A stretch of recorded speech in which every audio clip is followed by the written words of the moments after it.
I doubt I can give a proper answer with that sweater on. Hmm. Hi, welcome to Yandere Boyfriend Part 2. Well, we are about to meet our boyfriend, so let's go on. The door swings open, and there he is. God damn, he's hot!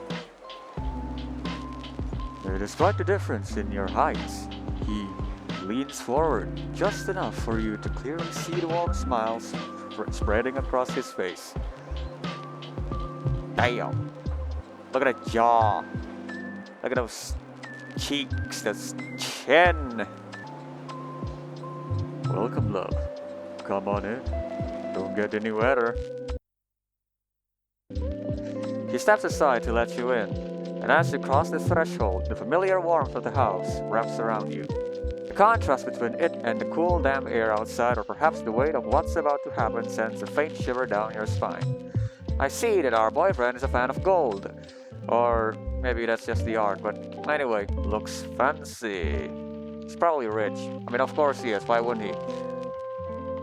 Just then, Soren closes the door swiftly behind you and turns to face you. You know what, I'll give him a hug. I'll still hug him. Why not?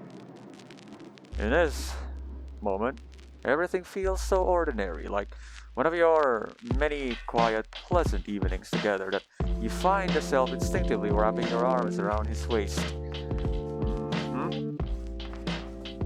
Soren pulls you gently into him, resting your head lightly against his chest as he murmurs. I hope you didn't get too cold. You're not dressed for this weather. Yeah, the rain just kind of fell on me. Oh, that's me. Oh, I forgot to check the forecast. You think, not for the first time, that in moments like this, he sounds more like a concerned parent than a boyfriend. Is that so? Still, you don't exactly mind it right now. This kind of tender attention is exactly what you need to ease your nerves. Even if, considering the reason for your nerves is that you're planning to break up with... Oh yeah, I forgot that's what the game is about. This gesture feels more than a little unfair. Luckily, before the guilt can really take hold, Soren decides you've warmed up enough and gently lets go of you. Doggy! Just then, the dog trots over to the door where you're both standing, her tiny body trembling with excitement as she begins to growl at you with surprising volume for her size. Yeah, the small dogs are always the loud one, ain't they? You notice the wet mark around her mouth and immediately understand Soren must have tried to distract her with food before opening the door, hoping to soften her mood. Why is the dog so pretty though? Why the dog got lashes? Well, clearly she couldn't be bothered to finish her snack when the opportunity to antagonize you was too tempting. You missed Steve too, didn't you, Princess? Princess is the small, greedy, one-eyed chihuahua mix that Soren adopted, and though he refuses to admit it, she absolutely has anger issues. Truthfully, with her temperament and the eye patch she wears, Pirate would have been a far more fitting name. Don't mind her. She always gets a little sensitive after the vet. Huh. Take her to the vet for what? Of course, no problem. But you know damn well it has nothing to do with the vet. She's despised you from the moment you met, for a reason you never understood. Not that you can say that to Soren, who somehow still believes his Princess is the sweetest, gentlest dog alive. Yeah, it's always a dog named like Princess or Fairy or something cutesy like that, right? But when there is a dog named Murder Machine of Doom Mountain, it's like the kindest dog ever. Luckily, as long as he's around, her hatred doesn't escalate beyond bare teeth and growls. Cool. So, as you both head to the living room, she settles for glaring daggers at your back. Yeah, I'll ask about the dog. Princess is completely fine, right? Why are you surprised? Well, why are you surprised? I'm just asking you a very normal question. Why are you surprised? As always, his eyes soften the moment his dog is mentioned. Yes, definitely. She just ate something she shouldn't have. As you can see, she's already back to her usual self. Even though you and this tiny, angry dog don't exactly get along, still feel relieved by his words, especially after remembering how anxious she was last night. I'm glad it wasn't anything serious. You were really worried. Sora nods, and a slightly sheepish smile pulls at the corner of his lips. You've always been smiling. Your expression hasn't changed. You always have that smug, smoldering look at the face. God damn, your tits are huge, my bro. Yeah, I guess I panicked, thinking I might actually lose her. It must have ruined your night too. Hopefully tonight's dinner makes up for it. No, please don't say that. I'll ask. He lets out a soft laugh at your question. Unfortunately, she wasn't patient enough to wait for dinner with you, my love. Of course, that's not exactly what you meant, especially with the princess glaring at you like a tiny beast ready to pounce. Thankfully, he seems to notice you're on ease and doesn't push the joke any further. She'll probably fall asleep soon and head off to her bed. Cool. The moment you step into the living room, the mouth-watering aroma of fried ribs spilled out from the kitchen, wrapping around you. A single glance at the table tells you everything. The carefully arranged plates, the candles casting their warm glow, your favorite wine chilling in an ice bucket. It's painfully clear how much effort Soren put into his dinner. Excuse me. And the guilt inside you swells just a little more. Maybe he knows that you're trying to break up and he's trying to guilt trip you into not breaking up. That will be very manipulative and very, very in character for a Yandere, right? How many of your exes have ever cooked a meal like this for you? Better question, how many ever cooked for you at all? Not reheated leftovers, not takeout, cooked. Well, maybe we are about to get cooked here as well. Why are you giving me the side eye? Why are you giving me the side eye? Was there even one among them who appreciated a meal you prepared? Why are you giving me the side eye, baby? Alright, fine, you'll give Lars a pass here. After all, you can't ignore the extravagant restaurants he took you to. But one thought lingers, refusing to be dismissed. Maybe the real problem isn't this relationship, but your own feelings. Maybe the problem is you. And I just remembered that in the first video I said that maybe everybody here is awful, huh? Maybe what you should do is silence those unreliable emotions. The ones that keep dragging you into the wrong relationships and finally listen to logic. Yes. Why do you need that to be pointed out? Yes.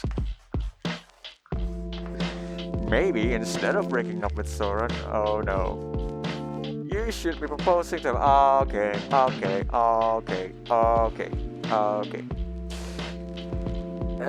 No. But why would Soren accept a proposal from someone like you? This spiral is just spiral of unhealthy mental state throughout. Right? This ain't it. This ain't it, Chief. This ain't it. Meanwhile, you have nothing but a job you constantly complain about, a few old friends, weak family ties, and a bunch of trauma and debt left over from terrible past relationships. Goddamn. The only things you can offer him are your rather feeble love compared to his. Some sex, maybe a bit of charm, and a whole lot of chatter. No, you're not being too harsh on yourself. You just want to remind yourself of a truth, that's all. Unlike your previous partners, you've never understood what exactly keeps him in this relationship. Could this be what they call true love? No. No. Snap out of it. Stop. Honestly, you really don't think so. Good. Good. Good. Whatever it is that draws him to you, you're sure it's something that could fade, run out, or diminish at any moment. If that happens later, it'll be even worse for both of you, so the best thing to do is end it now. But why would I? You quickly jump in, trying to come up with an excuse for your unusually long silence caused by your thoughts. Yeah, he's already thinking about things. See that face? That's the face of somebody trying to make you think things. Everything looks amazing. Even such a simple phrase is enough to make his eyes light up. I'm glad you like it. The food is almost ready. Do you need any help? No need, darling. I've got it. Please just sit and relax for a bit. You must be tired from trying to make it in time for dinner. He had forgotten all about being late since he hadn't said a word about it until now. But now, even this subtle remark from Soren is enough to unsettle your peace. What little of it may still be left. You quickly begin crafting several possible explanations in your head for why you were late, ones that don't involve the birthday party tomorrow and that he is unlikely to question. But he doesn't give you a chance to lie. After checking on his dog, who has now gone to her bed in the corner. Okay, bye-bye. Little gremlin menace. Soren smiles at you and disappears down the hallway. Where are you going? While you wait for him, maybe you could do something. What can I do? My curiosity tells me to go into the kitchen. Even though Soren didn't ask for your help, you feel it wouldn't be right to just sit back, relax while he prepares something for you in the kitchen. Oh, I fell for it. I fell for the manipulation tactic. This guy's good. Maybe he will keep me by his side. Maybe I won't break up with him, because he's just that good. Of course, the presence of the dog still curled up in bed, yet clearly alert, might have also influenced your decision. As his footsteps fade down the hallway, you leave the living room and follow him into his spacious, airy kitchen. Nothing like a small, open kitchen in your studio apartment. The moment you step inside, you're startled by the sight of the kitchen table already lined with messes, salads, and other dishes. Soren, really, you didn't need to go through all this trouble. He, standing at the counter with his back to you, turns his head at the sound of your voice. You told me lately you've been skipping meals because of work. We need to take care of your nutrition, darling. I don't want you to get sick. Yeah, that sounds more like a parent than a BF. Oh. You can't even remember when you said that to him. Probably just slipped out during one of your usual phone rants about how your boss dumps all the work on you. Oh, suspicious. He knows more than he's letting on. What is it else that he knows about you? What else could he know? Nobody knows except him. Yet, somehow, he always seems to care more about the things you say than even you do. Yeah, very, very attentive. Because he's watching every breath you take, every step you make. Every single day he is watching me. Your voice quivers slightly as you speak. That's very thoughtful. Thank you. Don't mention it, darling. You know I always enjoy doing things for you. So don't worry about anything tonight. Just enjoy it. I'll still offer to help him. I don't want to fall for the guilt-tripping manipulation tactic. Okay? We'll be equal. Well, somewhat equal. We will be less equal if I don't help you, so I'm gonna help you. Driven by the definite need to ease your guilt, well, you... Caught. You jump in. I want to help. I can chop those spinach leaves, for example. He lifts his head from the bowl he is mixing ingredients in and glances at the bunch of spinach you point to, smiling. I think we already have enough spinach for the salad, darling. Just having you here is enough for me. Uh-huh. Thank you. That's sweet of you. Still don't trust you, but maybe. Maybe you'll be able to manipulate me in the end. But if you really insist, I'd appreciate it if you could tidy up a bit. Especially if you could put those spinach leaves back in the fridge before they spoil any further. Oh, of course.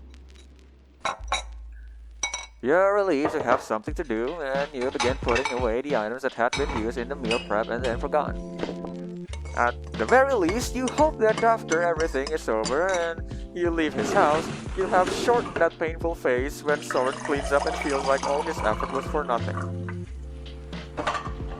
Meanwhile, your eyes are drawn to a small pile of knives, stacked haphazardly at the far end of the table. I wonder what he's gonna use it for. Definitely not stabbing someone. They're clearly large, broad, and sturdy. Are we talking about knives, or are we talking about something else that he has? Man, I could really go for something large, broad, and sturdy. Like a blade, or a baseball bat, or a good chair to sit on, or a good bed I can jump on. But you can't quite imagine what they'd be used for in a normal kitchen. Okay, this is regular kitchen knife. You use it for general purposes. This is a bread knife. From the serration, it looks like a bread knife. You use it to cut bread. I think this is a fillet knife. You use it to fillet.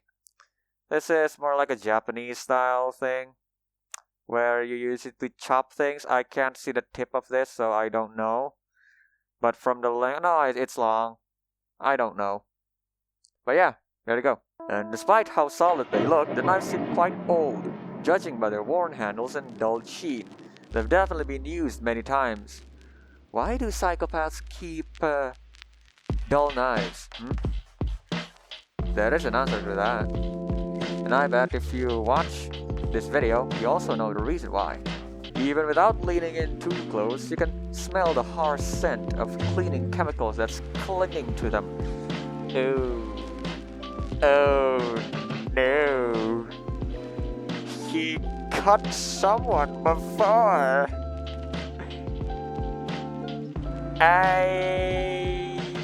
My curiosity tells me to ask. Unable to contain your curiosity, you call out to him, who still has his back to you. What are those knives for? Caught off guard by the sudden question, he turns toward you with the pan still in his hand. Huh? Oh, those are my grandfather's butcher knives. When he closed the shop, he sold most of the large tools and machines, but he kept the knives because he loved them. Fine. That's his excuse. You lightly touch the sharp edge of one of the blades with your finger. They still seem pretty sharp. Do you use them often? He chuckles softly and returns to the pan onto the stove. They still come in handy from time to time, sure, but mostly I just clean them now and then and keep them for sentimental reasons. Let me handle them, sweetheart. You might hurt yourself. You're right. I'm clumsy enough as it is. Yeah. He's making you feel unreliant on yourself. He makes you feel doubting on yourself. That's what he's doing. A little bits here and there. It's soft gaslighting. Heeding his warning, you go back away from the knives and open the fridge door to put away the last few items on the table. I cannot read. As you do, your attention is drawn to the top shelf, packed with plastic wrapped packages of meat. It's clear he recently stocked up, but there is a problem. Only a few packages seem store-bought. Most of them don't have any kind of label indicating date, type, or weight. A chill runs down your spine. Is he So filthy, stinking rich, he buys regular meat and then butcher it himself? What if the mouth-watering smell filling the kitchen right now is coming from one of those packages? Where did you get this meat, Soren? I don't see any dates on them. You can't stop your voice from trembling slightly. They're fresh cut from a butcher, I trust. There is absolutely nothing to worry about, sweetheart. Okay, out of everything, this one is the most plausible one. This one is the most believable one that he has said. So yeah, I'll give him a pass here. I'd never poison you. You're always safe with me. Don't say that. Don't say that. Don't say that. Whether you're joking or you're trying to manipulate someone, don't do that. Oh, that's not what I meant. Your cheeks flush involuntarily. You feel embarrassed, as if a secret had just slipped out. The memory is still fresh. Your mother, who was never fond of cooking or taking care of you and your sister, once poisoned you. How does he know? Both with expired food while trying to prove something to your constantly criticizing father. It was something you never told anyone, not even Soren. How does he know? How does he know? Trying to brush it off and move past the odd moment, you say the first thing that comes to mind. You've definitely been eating a lot of meat lately. Just trying to stick to my diet with the new weight training I've started. So tell me, do you think it's playing off? Yep, you got massive titties, my guy. God damn, I want to squeeze them. I doubt I can give a proper answer with that sweater on.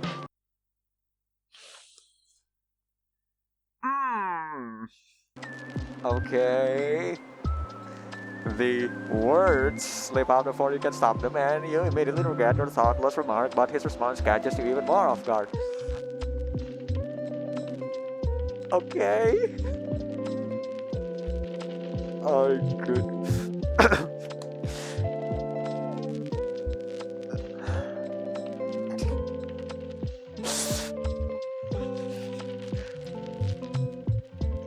I could take it off if you like.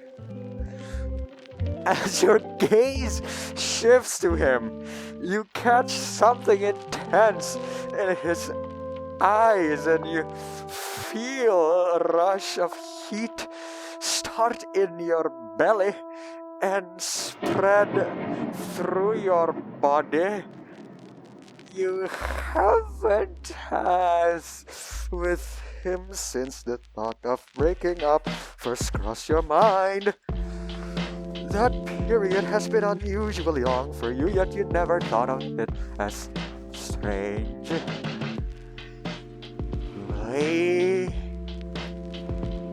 Soren has always been more reserved and understanding than your previous boyfriends, and intimacy was never a big part of your relationship. He's blushing.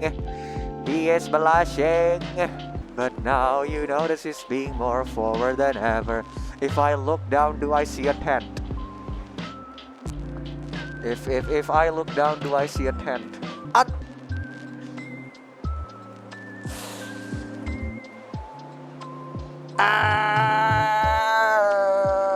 Eeny, meeny, miny, moe,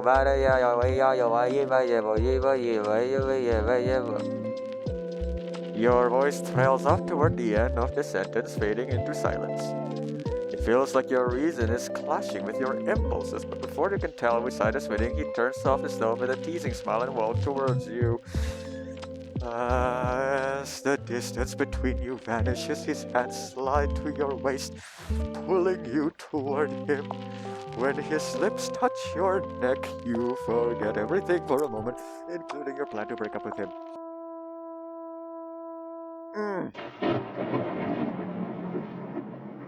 His warm lips travel up from your neck to your ear, lightly biting your earlobe, sending a hot shiver down your spine as he whispers. I'll take it off after dinner. That way I won't have to put it back on. Okay. Okay. Okay. The mention of dinner triggers alarm bells in your head, and just like that, you manage to pull yourself away from him and end up back on your list for now. Okay. Okay. Yes, if he wasn't trying to seduce you moments ago, continues on a casual tone. If you want, we can sit down before the meat gets cold. Which meat are we talking about? Sure. You know, that's it for this episode. I'm gonna have to take a break from that. If you like the video, please do like it. If you have any thoughts, please do share it in the comments. If you want other people to watch it, please do share the video. And if you want to see the continuation of this, please do subscribe. And also, somebody subscribed to me from the first episode. I see you. You watched it. You're probably watching this right now until this moment. Maybe I see you. Comment down below so I can see you. Okay? Well, anyway, for the rest of you, I'll see you guys in the next episode. Bye. Oh boy.